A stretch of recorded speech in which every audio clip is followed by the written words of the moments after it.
Pemirsa, senang sekali saya bisa berjumpa kembali dengan Anda dalam DBS To The Point. Apa kabar Anda?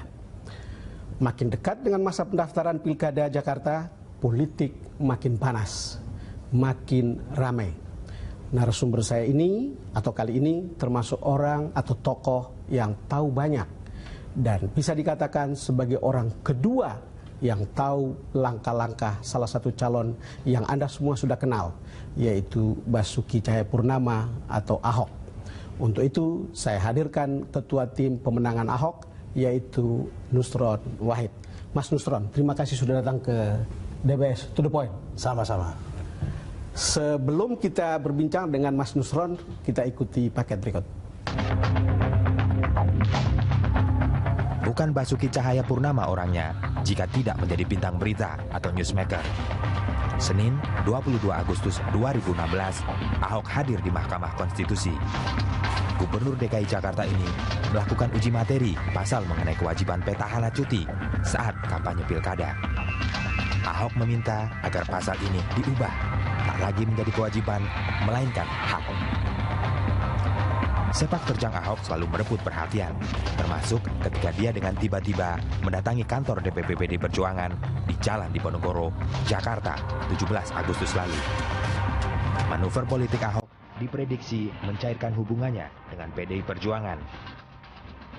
Parpol yang dipimpin Megawati Soekarno Putri ini tahun 2012 silam pernah mengusung Jokowi Ahok dan menang Pilkada Jakarta. Ahok sudah disokong 3 parpol, yaitu Nasdem, Hanura, dan Golkar. Dengan 3 pilar itu, Ahok sebenarnya bisa melenggang maju Pilkada 2017. Namun, faktor PD Perjuangan tak boleh diabaikan, karena merupakan penguasa Jakarta dengan masa yang loyal. 3 partai dan tim pemenangan Ahok punya tugas tidak ringan agar perkawinan Ahok PD Perjuangan berlangsung mulus.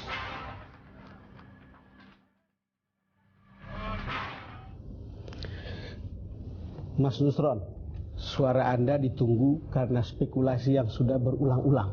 Akan seperti apa akhir dari hubungan Ahok dan PDIP? Apakah akan mengusung Ahok atau tidak? Kalau tanya tentang spekulasi PDIP, yang paling tahu hanya 2 orang. Hanya 2. Hanya 2 yang tahu, paling tahu. Yang paling tahu. Yang satu Megawati Soekarno Putri. Yang satu adalah Allah Subhanahu wa Ta'ala. Allah Subhanahu wa Ta'ala. Tuhan yang Maha Kuasa dan Maha Tahu. Jadi spekulasi jadi sama seperti orang lain punya pandangan. Jadi Anda juga hanya tahu bahwa hanya Ibu Mega yang tahu dan Tuhan yang Maha Kuasa. Ya, karena di dalam PDIP itu kan sama-sama kita ketahui. Semua keputusan yang penting itu sentralistik, ada di tangan Ibu Mega. Saya sudah mendapatkan update dari saudara Ahok. Dia sudah bertemu dengan Ibu Megawati. Pertemuan yang sudah diketahui oleh publik atau ada pertemuan yang lain? Mas Baik Nusron? pertemuan yang sudah diketahui publik maupun pertemuan yang tidak diketahui publik. Oh, ada yang tidak diketahui oleh publik. Ada juga yang tidak diketahui publik. Oke. Apa laporan Ahok? Menurut Ahok positif. Suasana juga cair dan Ibu Megawati juga konstruktif. Akan memberikan dukungan kepada Ahok. Tapi ini politik. Ini politik. Tapinya itu, ini politik. Ini politik. Nah, kenapa Anda harus mengatakan tapi ini politik? Bu Mega itu politisi atau tokoh partai yang menggunakan mata hati. Dia wanita. Dia tidak terpengaruh dengan basis argumentasi apapun, termasuk survei, termasuk aspirasi masyarakat dan sebagainya. Tapi kalau sudah berpegang teguh, suka, dia pegang. Kalau tidak suka, ya susah. Seperti yang sudah kita Jadi tahu. itu hitam putih pada akhirnya. Hitam putih pada akhirnya. Mas Nusron, ini kan beberapa kali orang sudah dengar bagaimana Ahok bicara tentang dukungan Mega. Ini coba kita nonton. Yang PDIP, saya sudah sampaikan, kamu tanya sama Mas Hasto, ini partai bukan saya. Ini kan partai, ada mekanisme. Kamu tanya sama dia, saya sama orang PDIP hubungan baik-baik saja. Kalau soal prosedur segala macam yang mereka bilangin bener kok. Ahok nggak boleh campur dong. Ini urusan kita kok. Lu mau baik sama Bu Mega, baik aja Bu Mega. Tapi lu jangan campur-campur urusan kita. Bener. Bener itu urusan mereka. Nggak usah tanya sama saya. Mas Nusron, itu adalah statement dari Ahok yang tadi Anda bilang ya dalam berbagai pertemuan, baik yang sudah kita umum maupun yang mungkin tidak diketahui oleh publik. Tapi kan kalau kita lihat suara yang berkembang di luaran, ini kan ada suara Ibu Mega, ada suara kader PDIP di level tengah, ada suara akar rumput. Pengamatan Anda tentang ini sebelumnya gimana? Ya, memang unik yang namanya kader PDIP ini. Kader PDIP itu kan mempunyai habitus. Selama belum diumumkan oleh Bu Megawati, itu kan dari dulu memang hobinya pencak silat. Jadi sebelum Ibu Mega mengambil keputusan, hobinya pencak silat. Contoh, Pilkada 2012, ketika mau mengusung Pak Jokowi, Bu Mega belum mengambil keputusan. Waktu itu masih ada Pak Taufik Kemas kan, juga pencak silat. Ada yang nggak suka terhadap Jokowi juga. Kemudian ketika mau mencalonkan Jokowi menjadi presiden, ketika Bu Mega belum memutuskan, ada kelompok grassroots yang mendorong supaya Jokowi dicalonkan. Tapi juga ada kelompok menengah yang menolak supaya Jokowi ditolak. Tapi ya sekali lagi Bu Mega ya Bu Mega. Bu Mega ya Bu Mega. Ya Bu Mega. Jadi susah kita mendeskripsikannya ya. Mendeskripsikan. Bu Mega saya ketahui dia selalu bicara dengan mata hati. Tidak mata survei, tidak mata rekayasa media, tidak juga dengan mata rekayasa aspirasi dari grassroots. Kalau di level grassroots, saya yakin berdasarkan survei maupun berdasarkan faktual, mayoritas PDIP hampir 80% pasti menghendaki Ahok. Mas Nusron, ya ini kan sudah ada gerakan-gerakan yang tampak berubah dari sebelumnya. Tadi kan Anda sudah mengatakan ada pertemuan antara Ibu Mega dan Ahok, baik yang diketahui umum maupun yang tidak diketahui. Lalu terakhir ada pertemuan di mana Ahok Jarot ke DPP PDIP di Jalan Diponegoro. Nah, ini kan dua perkembangan yang signifikan yang memperlihatkan perubahan sikap Ahok yang dulu bilang saya tidak mau ikut, tidak mau dicalonkan oleh partai, dan sekarang justru datang ke sana untuk meminta dukungan partai. Ahok ini menurut saya posisinya sudah di atas angin. Pertama, dia maju sebagai independen. Ketika dia maju sebagai independen, gerakan anak-anak muda di teman Ahok mampu membuka mata kesadaran tiga partai, yaitu Nasdem, Hanura, dan Golkar. Tapi persisnya ke PDIP itu minta Jarot untuk mendampingi atau minta dukungan partai? Sebetulnya kan Anda kan ketua tim sukses, mesti tahu. Sebetulnya tidak dua-duanya. Tidak dua-duanya? Tidak dua-duanya. Ahok datang ke PDIP, kapasitasnya dia sebagai calon gubernur, dia juga akan datang ke semua partai kita suruh. Dalam kapasitas dia sebagai calon gubernur, saya sudah memutuskan lewat jalur partai politik, dan ada 3 partai politik yang mendukung saya, yaitu adalah Nasdem, ada Hanura dan Golkar. Kemudian bertanya PDIP bagaimana? Oh gitu. Nah, ini sesuai dengan skenario yang kita bangun. Kalau PDIP mau ikut, welcome, alhamdulillah, akan menambah energi besar bagi teman-teman di tim. Tapi in case kemudian PDIP mempunyai keputusan politik yang lain, nah, sebagai tim dan Ahok pun sudah siap dan prepare. Apa yang akan kemungkinan terjadi? Apapun yang diputuskan PDIP, kita akan hormati dan akan kita apresiasi. Tidak hanya dengan PDIP, Pak Don, partai manapun akan kita hormati. Kita break dulu, Mas Nusron. Pemirsa, kami akan segera kembali. Kembali bersama Mas Nusron Wahid dalam DBS To The Point. Mas Nusron, ini adalah statement dari Sekjen PDIP, Mas Hasto Kristianto dalam beberapa waktu lalu. Tentu saja dinamika tetap terjadi dan pertemuan yang dilakukan terakhir ketika Pak Ahok berkunjung ke kantor PDI Perjuangan dan menyatakan niatnya untuk bersama-sama dengan Pak Jarod Saiful Hidayat itu merupakan bagian dari momentum politik untuk proses pengerucutan terhadap bakal calon gubernur dan wakil gubernur. Namun hingga saat ini DPP Partai belum mengambil keputusan terkait dengan pasangan calon tersebut. Ada batas waktunya nggak, Pak? Oh, tentu ada. Kalau berdasarkan mekanisme KPU kan pendaftaran dilakukan pada tanggal 21 sampai 23 September. Sehingga dipastikan ada momentum politik sebelum tanggal-tanggal tersebut bagi partai untuk mengambil keputusan. Ada momentum-momentum politik yang akan terjadi dari tanggal sekarang sampai tanggal 23 September, Mas Nusron. Ya. Dan sebagai ketua tim sukses, apa yang Anda duga momentum-momentum itu? Kan yang ditunggu adalah dukung atau tidak kan? Ya. Usung atau tidak? Mungkin saya akan menduga masih akan ada gerakan-gerakan politik, terutama dari lawan-lawan Ahok, untuk melakukan penetrasi di dalam internal PDIP. Oh, jadi ada gerakan politik lawan-lawan Ahok untuk melakukan penetrasi ke dalam PDIP. Sebetulnya kan kalau saya boleh berpendapat, partai-partai politik yang lain ini kan dalam tanda petik sudah minder. Sehingga hanya bergantung dan mencoba menunggu membangun front bersama, di mana front itu kekuatannya adalah PDIP.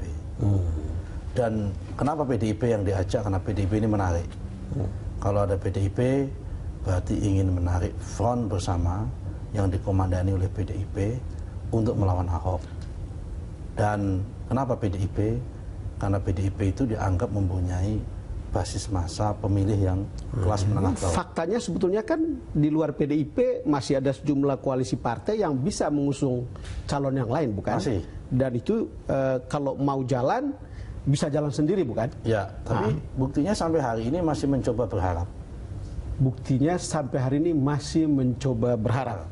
Contoh, sebetulnya kan kalau memang teman-teman itu tidak minder dan tidak bergantung dengan PDIP, ya sudah, umumin aja. Koalisi 3 partai, kemudian PDIP menjadi entitas tersendiri, melawan koalisi yang non 3 partai dan non PDIP itu, katakanlah udah memunculkan simbol dengan calonnya Sandiaga Uno. Tentukanlah wakilnya yang ada di situ.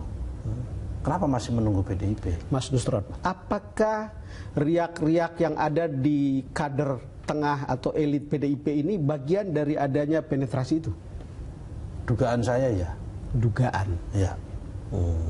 Yang kedua, di samping memang ada variabel lain, yaitu variabel internal PDIP sendiri, yang teman-teman di level menengah tadi, yang mempunyai hubungan dan trauma yang kurang bagus. Trauma yang kurang bagus terhadap Ahok. Oh ya, itu yang kemudian mengemuka sebetulnya. Yang mengemuka.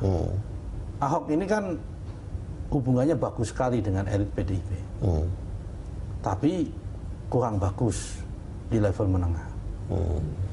Kenapa saya katakan kurang bagus di level menengah? Ya tentunya kondisi lapangan, tabrakan lapangan. Tabrakan di lapangan. Nah mungkin juga ada di lapangan ini ada perbedaan kepentingan, dan Ahok tidak mau kompromi pada level tabrakan kepentingan itu. Mas Nusron, kalau melihat begini, biasanya kan gaduh-gaduh begini kan sebuah sinyal tentang sebuah kepentingan di balik itu. Mungkin Anda sudah menyebutnya. Tetapi ada juga sinyal untuk memperlihatkan bargaining politik yang mau diwujudkan dalam proses pencalonan ini. Apa tukar-menukarnya dengan Ahok atau dengan tim sukses Ahok atau apa? Kalau soal bargaining politik itu saya tidak melihat. Saya tidak melihat karena kalau soal bargaining politik di dalam internal PDIP itu kan komando. Oh, itu komando. Komando. Itu komando di tangan Ibu Mega soal bargaining politik. Tapi kalau soal teman-teman di level menengah ini yang masih mencoba berbeda, dan itu sah menurut teman-teman PDIP itu sah karena itu demokrasi juga bukan? Demokrasi dan belum ada keputusan resmi dari Ibu Mega. Saya kira itu karena pengalaman psikologi lapangan. Bagaimana teman-teman itu sering bertabrakan dengan Ahok dan Ahok juga pernah dan sering tabrakan dengan teman-teman. Mas Nusron, contoh. Oke, sebelum Anda teruskan, yang Anda sebut sebagai kalangan menengah PDIP itu siapa sebetulnya? Teman-teman anggota DPRD yang ada di DKI. Di DKI. Sudah paham saya. Contoh, kan memang faktanya pernah terjadi gesekan sebelum diveto oleh Bu Mega ketika pembahasan anggaran antara yang Ahok, kemudian kita tahu sudah berujung KPK bukan? Ada yang sudah berujung di KPK. Ada berujung di KPK ketika ada pembahasan anggaran antara Ahok dengan sebagian besar anggota DPRD. Di dalamnya ada teman-teman PDIP. Meskipun kemudian diveto oleh Bu Mega. Demi stabilitas daripada pemerintahan DKI. Saya kira Bu Mega pikirannya sangat luas dan sangat negarawan. Dia memikirkan tentang apa yang kita sebut dengan stabilitas politik dan dia konsisten untuk itu. Tetapi di level-level teman-teman menengah, namanya lapangan, ya pasti terjadi tabrakan. Ada tabrakan, ada kepentingan pragmatis atau ideologis? Macam-macam. Ada yang punya pandangan pragmatis, ada yang punya pandangan ideologis, dan Ahok tidak pernah peduli itu. Karena Ahok memegang komitmen ini yang terbaik. Dan ia buktikan itu lebih baik. Mungkin itu sebabnya ketika ada koalisi kekeluargaan itu, yang ikut itu adalah di lingkungan DPD PDIP dan DPD partai lain yang ada di Jakarta ya? Saya tidak mau menjustifikasi itu. Tetapi saya lihat ini adalah proses dialektika yang positif bagi proses dinamika politik dan demokrasi di Jakarta. Enaknya politik itu gitu Mas Nusron. Lagi tegang-tegang gitu, ini dinamika dan dialektika. Mau apa lagi? Karena Ahoknya pun juga menikmati. Ahok tidak pernah takut, Ahok tidak pernah gusar, dan Ahok tidak pernah merasa takut kehilangan jabatan. Bagi Ahok dan bagi kita, pilkada bukan sekedar mempertahankan Ahok menjadi gubernur, tapi adalah ini pertaruhan bahwa Jakarta ini akan melanjutkan perubahan yang kontinu menuju lebih baik, atau mau backstreet kembali kepada alam, memutar mundur jarum jam, memutar jarum jam atau kembali kepada alam jahiliyah, seperti yang sudah-sudah. Mas Nusron, kita break lagi. Pemirsa, kami akan segera kembali. Kembali bersama Mas Nusron Wahid dalam DBS To The Point.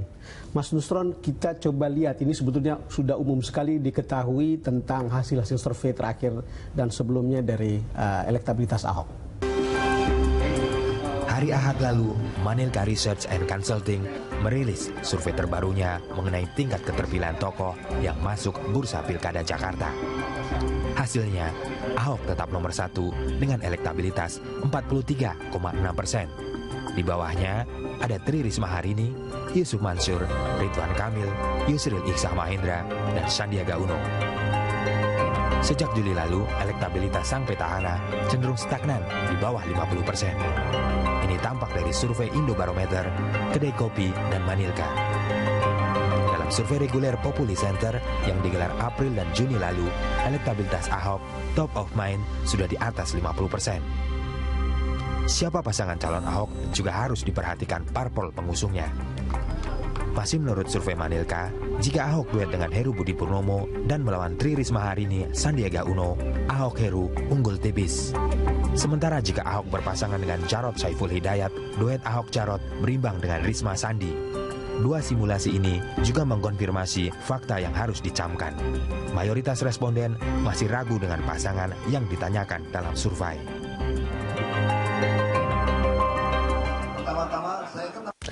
Mas Nusron, Anda sudah lihat hasil survei ini dan ini sudah termasuk sangat banyak survei yang memperlihatkan Ahok itu naik, lalu kemudian stuck, lalu kemudian turun dari yang terakhir ini. Saya minta komentar pendek saja dari Anda tentang hasil survei ini. Yang pertama, itu biasa dan dinamika dalam proses menuju politik. Naik, turun, naik lagi itu biasa. Namanya juga kurva. Kurva itu selalu ada tren. Nah, Kenapa trennya Ahok turun? Karena tingkat orang yang semula ragu-ragu sudah mulai naik. Tingkat yang semula ragu-ragu mulai naik ya? Mulai naik. Bukan orang swing ke seberang? Tidak. Karena memang belum ada kan? Belum ada. Nah, tetapi saya yakin, kita lihat karakter pemilih di Jakarta itu lebih besar menghendaki pemimpin yang tegas dan punya nyali. Sementara lawan politik tidak punya itu. Lawan politik ini kan hanya jualan tentang kesantunan. Sebagai berseberangan dengan gaya Ahok yang dianggap tidak santun. Di mana itu dianggap antitesa dari Ahok. Padahal saya melihat tidak itu. Ahok orangnya sangat santun. Kalau ketemu dengan orang yang santun. Sangat santun kalau ketemu dengan orang santun. Ahok akan jauh lebih kasar kalau ketemu dengan penjahat. Jadi tergantung konteks yang dihadapi Ahok ini siapa. Itu ada konteksnya. Ada konteksnya. Ada konteksnya. Dan saya kira di Jakarta ini membutuhkan pemimpin yang model seperti itu. Publik pada akhirnya akan memilih dalam rangka mengatasi Jakarta ini yang tegas. Anda sendiri pernah berkonfrontasi dengan Ahok bukan? Berkali-kali. Berkali-kali. Tapi ketika saya berkali-kali konfrontasi dengan Ahok, sebelum saya ini dijadikan timnya Ahok, tidak pernah menyurutkan dan mengurangi rasa respek saya kepada Ahok. Kenapa? Satu hal yang tidak dimiliki oleh kandidat yang lain selain Ahok. Kan memang belum ada kandidat. Karena belum ada yang lain. Terbukti mampu memberantas segala bentuk kejahatan dan mafia di Jakarta. Mas Nusron, ada hal yang saya amati dan kalau saya tidak katakan juga tidak terasa lengkap. Ada perbedaan yang tampak dalam berbagai gambar. Bagaimana Ahok sekarang berbeda ketika dulu dengan Jumawanya merasa cukup maju melalui jalur perseorangan, melalui teman Ahok, dan sekarang ketika dia harus terikat pada partai dan kemudian bahkan harus mencari partai tambahan, khususnya PDIP untuk melengkapi 3 partai yang sekarang Golkar, Hanura dan Nasdem. Bagaimana Anda menerangkan tentang model kondisi seperti ini, bargaining yang terlihat seperti ini? Saya melihat Ahok tidak terikat dengan partai politik. Karena partai politik 3 ini yang mendukung dan mengusung Ahok tidak melakukan proses perikatan. Kita yang di partai politik menginginkan Ahok adalah ya Ahok itu. Tidak. Ahok adalah Ahok yang itu. Ahok yang itu. Tidak perlu dipoles harus Golkar, tidak dipoles harus Nasdem, harus Hanura, tidak. Jadi original Ahok. Karena kita di partai politik memahami seorang politisi yang baik adalah yang mampu menyerap keinginan rakyat. Rakyat ingin Ahok yang seperti itu. Jadi kalau kemudian dikatakan Ahok tertekan, tidak. Ahok bargainingnya sangat lemah, juga tidak. Ahok mempunyai bargaining yang sangat kuat. Kan kritik yang sekarang sangat kuat di mana-mana dan banyak sekali yang tahu kan adalah Ahok tidak konsisten. Dulu mau maju ke pilkada melalui jalur independen persorangan. Sekarang harus mencari partai-partai dan bahkan harus menjaga 3 partai yang ada. Satu aja membelot, hilang itu peluang. Ahok seorang negarawan. Ahok seorang demokratis dan demokrat sejati. Dia memahami fatsun dan melihat keadaan.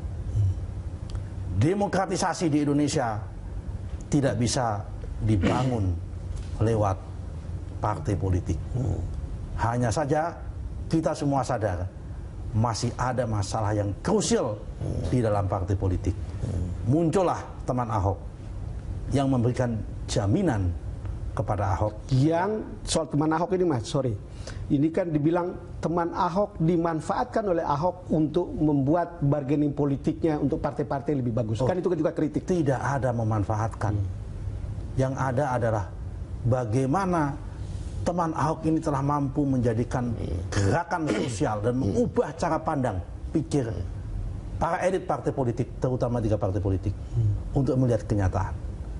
Partai politik biasanya ingin mengatur orang ikut kehendak elit, bukan kehendak publik.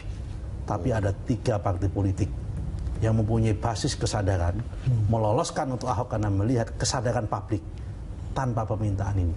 3 partai itu hari ini tidak pernah minta jabatan. Wakil gubernur misal, tidak ada. Sekda misal, tidak ada. Dinas ini, dinas itu, tidak ada. Coba lihat, saya kebetulan selain menangani pilkada di Jakarta, menangani pilkada daerah-daerah lain. Mas, tapi tidak ada juga permintaan misalnya, Ahok harus sediakan biaya untuk menggerakkan atau menggerakkan partai-partai sampai ke akar rumput. Tidak. Kan ini kan ada cerita yang begitu juga, bukan? Tidak ada. Case Ahok ini justru saja meluluh lantahkan semua adagium dan semua hukum partai yang lazim hari ini di Indonesia.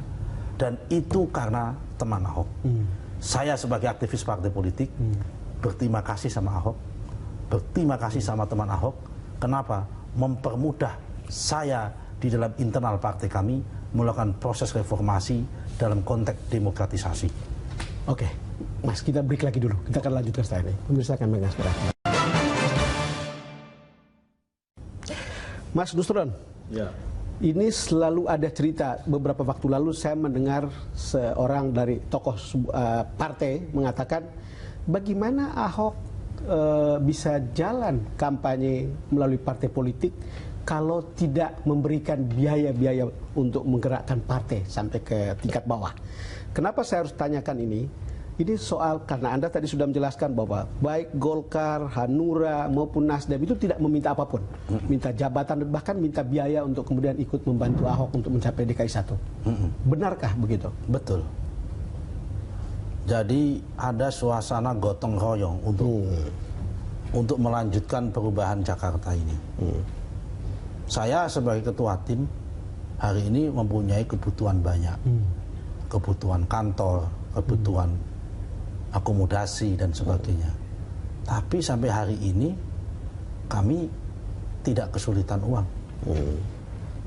Banyak partisipan yang datang dengan bantingan di antara para simpatisan yang menginginkan melanjutkan perubahan di Jakarta ini. Itu bentuknya perusahaan atau perorangan atau partai yang kasih sumbangan? Lebih banyak perorangan. Ini sedang kami administrasikan proses itu. Jadi artinya apa?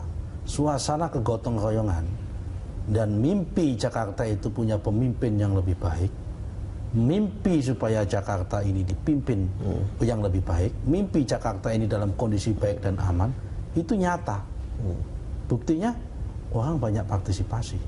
Ini banyak partisipasi. Sekarang kalau kita bicara, ini kan yang paling konkret yang pernah kita dengar itu adalah bagaimana teman Ahok yang mengkonsolidasi diri termasuk untuk mengkonsolidasikan berbagai sumbangan perorangan untuk kemudian ikut membantu membawa Ahok ke DKI 1. Solid masihkah? Karena ada isu ketika Ahok terima pinangan partai banyak yang pergi. Enggak juga. Solid. Saya yakin mereka juga sangat intensif dengan kita.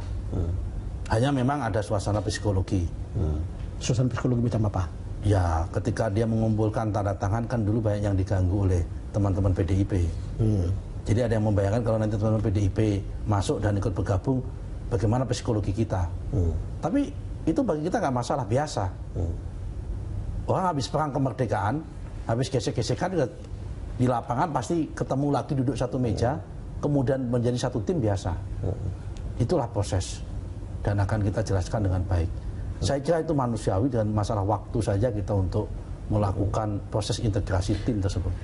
Ini sebelum saya lupa Mas, ini kan cerita kalau kita bicara probabilitas bagaimana Ibu Mega akan mendukung Ahok atau PDIP akan mendukung Ahok. Akan ada kutip ya. Karena kan kita lihat bagaimana Jokowi ada di belakang Ahok. Ya. Faktanya adalah Presiden Jokowi meminta Emil atau Ridwan Kamil di Bandung untuk bilang gak usah maju. Ya. Dia sudah masuk langsung partai semifinal, kalau kalah nanti saya kehilangan salah satu di antara kalian. Ya. Terakhir ramai sekali orang mengusung Risma bukan? Ya. Bahkan tadi intervensi ke PDIP atau ke Ibu Mega supaya bawa Risma ke sini, tapi nyatanya Risma sekarang ini mengatakan saya tetap di Surabaya. Ini kalau lihat begini kan seperti membuka jalan untuk Ahok bukan? Ya, pertama ya, tentunya Pak Jokowi sangat negarawan. tidak mungkin Pak Jokowi itu memberikan tempat keistimewaan buat Ahok. Saya yakin tidak. Tetapi pada satu sisi semua orang di Jakarta itu dan di Indonesia saya yakin itu rasional melihat prestasi dan tantangan yang dihadapi Jakarta. Tantangan yang dihadapi Jakarta membutuhkan figur seperti Ahok, berani, tegas, punya nyali dalam menghadapi berbagai tantangan apapun. Dan satu lagi, Ahok punya prestasi dan telah prestasi ini itu. Masalahnya begini Mas Nusron, prestasi ini debatable. Lawannya mengatakan itu tidak ada apa-apa, yang Ahokers bilang itu hebat, kan kira-kira begitu ya? Ya kalau kita melihat sudut pandang rasionalitas, pasti orang mengatakan bahwa itu prestasi. Saya setuju karena tidak ada yang bisa kita tutupi. Ya. Anda boleh menyangkal dengan 1000 kata, tapi kalau ada yang melihatnya pasti juga tidak. Apa sih yang sekarang ini yang diberatkan oleh Ahok? Kan hanya 3 masalah. Apa aja? Satu, sebab fakta membuktikan sebagian pemilih di Jakarta masih menganggap Ahok ini minoritas. Cina, Kristen, betul, dianggap hambatan. Ini nggak boleh. Ini harus kita lawan karena ini NKRI. Betul. Ini mengganggu kebinekaan kita. Kemudian Ahok, ya saya terbuka saja, kan dianggap mulut kasar, mulutnya kan dan sebagainya. Tapi tadi sudah saya katakan, Ahok bisa lebih santun kalau dia ketemu dengan orang yang santun. Ahok akan menjadi baik kalau dia dikatakan dengan baik. Tapi Ahok akan keras, akan kasar kalau bertemu dengan orang yang jauh lebih kasar daripada dia. Banyak sih suara-suara kalau kita baca di sosial media yang mengatakan hal yang sama sebetulnya. Ya. Yang ketiga, kan Ahok dianggap tidak perlu terhadap orang kaya, orang miskin. Yang mana? Penggusuran.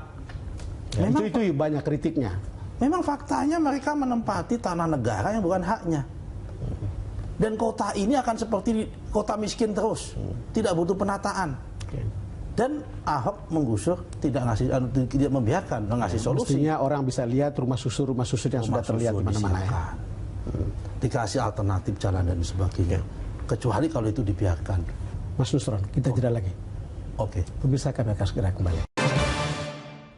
Kembali bersama Nusron Wahid dalam DBS To The Point. Mas Nusron, pertanyaan saya sebetulnya, Anda Muslim, lalu kemudian menjadi ketua tim pemenang Ahok. Mengapa Anda terima posisi ini sebetulnya?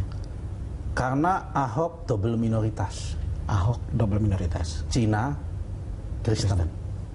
Cina dan Kristen itu double minoritas di Indonesia. Apa hubungannya dengan pilihan Anda tadi? Saya sedikit banyak dikenal sebagai tokoh Muslim. Bagi saya ini adalah mayoritas membantu minoritas, dan ini adalah ujian atas keutuhan dan eksistensi kebinekaan kita di Negara Kesatuan Republik Indonesia. Saya punya mimpi dan saya berobsesi memang dari dulu bahwa rakyat Indonesia kita harus edukasi terus secara demokrasi dan secara politik. Memimpin, mencari pemimpin jangan dilihat dari latar belakang suku, agama maupun rasnya, tapi karena kredibilitas, kemampuan dia dalam memimpin dan memakmurkan rakyatnya. Ini adalah ujian dan PR bagi keindonesiaan kita yang permanen. PR bagi keindonesiaan kita yang permanen. Itu di sekarang ada di Jakarta sudah double minoritas. Sudah double minoritas. Suatu hari saya pun ingin memimpikan yang lain. Bagaimana misal di Papua, di NTT, di Bali, di Sulut. Kalau Ahok ini berhasil, akan membuka inspirasi bagi orang Muslim, orang Jawa bisa tampil menjadi gubernur, menjadi bupati di tanah Indonesia yang bukan mayoritas Muslim. Kenapa mimpi Anda seperti itu? Karena saya lahir di Indonesia dan ingin melihat Indonesia itu seperti kumbang-kumbang dan bineka yang sangat warna-warni, dan orang tidak lagi mempersoalkan warna-warni itu. Oke. Mas Nusron, Anda ini jadi ketua tim pemenang atau tim suksesnya Ahok ini atas perintah Jokowi atau perintah Golkar sebetulnya? Waduh, susah ini jawabnya ini. Tapi yang jelas 3 partai sama teman Ahok memberikan amanah kepada saya, tolong Bapak pimpin ini. Karena saya orang Jawa, amanah itu kalau datang nggak boleh diingkari. Kita punya prinsip, tidak boleh mencari jabatan, tidak boleh mengejar jabatan, tapi tidak boleh lari kalau mendapatkan. Anda tidak dikecam karena beberapa waktu lalu kan di sosmed itu dibilang kalau orang mendukung pemimpin yang Kristen seperti Ahok itu kafir. Kan ada cerita begitu. Sudah terlalu biasa seperti itu. Itu bagian proyek edukasi saya. Soalnya Anda dari GP Ansor, pimpinan NU. Saya ingin melihat bahwa bagaimana kita melihat pemimpin itu adalah yang inklusif. Kapasitas prestasi yang kita tonjolkan. Sampai kapan Indonesia ini akan maju? Kalau kita melihat orang itu tidak prestasinya, tapi hanya karena latar belakangnya, nggak akan maju. Buktinya Sadiq Khan, seorang yang imigran di London, India, wali kota London, Muslim, bisa memimpin dan menjadi wali kota London loh. London, Muslim, jadi pemimpin di London. Yang di sana mayoritaskan Anglo-Saxon, tahu sendiri. Konservatifnya orang Kristen adalah yang ada di Inggris. Itu pun sudah menerima perubahan. Seorang yang punya prestasi, Sadiq Khan, bisa jadi wali kota. Kenapa kita masih mempersoalkan seperti itu? Mas Nusron, dengar-dengar ini cerita, begitu Anda menjadi ketua tim sukses, lalu kemudian katanya teman-teman PDIP itu bilang kalau kita masuk, kita harus ada di tempatnya Mas Nusron. Ya, tidak jadi ketua tim pemenang. Alah, jadi ketua tim aja kok jadi rebutan. Kalau mau ambil aja. Saya nggak pernah pusing. Kerjaan kita masih banyak. Kalau mau ambil aja. Ini kan amanah. Saya melamar juga tidak, pingin juga tidak. Tapi karena amanah kita tanganin. Kalau ada yang minat silakan dengan senang hati. Senang hati. Apalagi kalau ini demi kebersamaan. Yang penting saya ingin terlibat dalam perubahan sejarah ini. Ada seorang gubernur di Jakarta dari orang yang double minoritas, Cina dan Kristen tadi, bisa menang karena prestasinya dan orang tidak lagi mempersoalkan unsur sara. Mas Nusron, pertanyaan saya yang terakhir, siapa sih lawan Ahok sebetulnya yang paling pantas di DKI? Karena ada orang bilang lawan Ahok sebetulnya tinggal dirinya sendiri. Lawan Ahok selain dirinya sendiri, yang kedua adalah bayang-bayang akan sara itu. Itu lawan yang sejati. Selainnya tidak ada. Semua manifestasi lawan itu, entah itu Risma, entah itu Sandiaga Uno, entah itu yang lain, semua itu akan jualan yang dia jual adalah antitesa terhadap Ahok. Yaitu dia Kristen, dia akan tonjolkan kemuslimannya. Dan itu tidak sehat dan tidak akan bisa memajukan bangsa dan rakyat Indonesia. Mas Nusron, terima kasih sudah datang ke DBS To The Point. Terima kasih. Sampai ketemu dan sampai jumpa. Pemirsa, demikian perbincangan saya dengan Nusron Wahid, Ketua Tim Pemenangan Ahok menuju DKI 1. Saya harap Anda bisa menikmati perbincangan ini. Sampai jumpa lagi dalam perbincangan DBS To The Point berikutnya.